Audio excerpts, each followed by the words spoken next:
NASA has agreed to program the Apollo 11. I believe this nation should commit itself to achieving the goal before this decade is out of landing a man on the moon and returning him safely back to Earth. All of us must work together.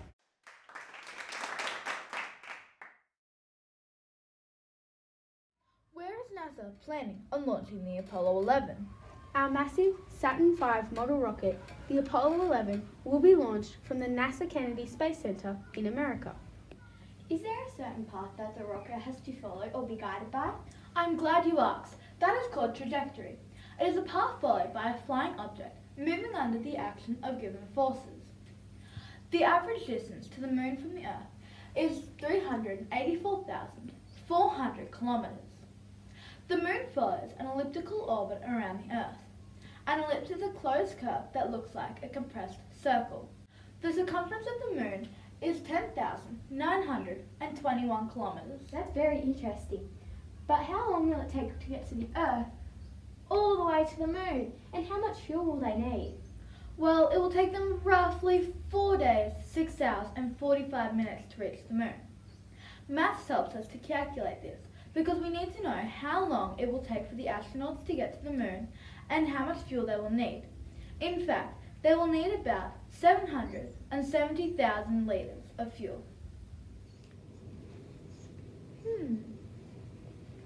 What foods did the astronauts on the Apollo 11 take with them, and how did those foods give them enough energy? That is a very interesting question. The astronauts and everyone aboard the Apollo 11 would need to have quite a variety of foods that they could eat. To keep healthy, they would need 8,700 kilojoules per day. Interesting. Some of the foods they took with them were thermostabilized turkey, gravy, and cranberry sauce. They also took ham salad sandwiches with an average of 1,351 kilojoules and dried fruit strips with an average of 1,502 kilojoules. What will be different on the moon? Gravity.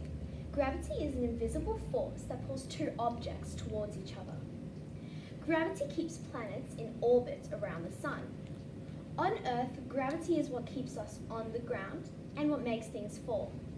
Anything that has mass has gravity. Will the astronauts float on the moon?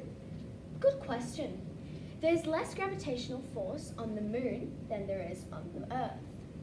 If you weighed 50 kilograms on Earth, you would weigh about 7 kilograms on the moon. Will the astronauts and the Apollo 11 communicate back to Earth? Well, you see, have you ever heard of the Parkes telescope in Australia? Wow, that is so big! I know, 64 metres in diameter. We're using it to send complex radio frequencies that allow us to communicate back to Earth. Mathematics helps us with this because we need to know how far to send our signals. Wow, so this dish is responsible for sending signals back to Earth from the moon? Spot on! Diameter is the distance from one point on a circle through the center to another point on the circle. This year is the 50th anniversary since man first walked on the moon. It was on the 21st of July, 1969 that they first stepped foot on the moon. Happy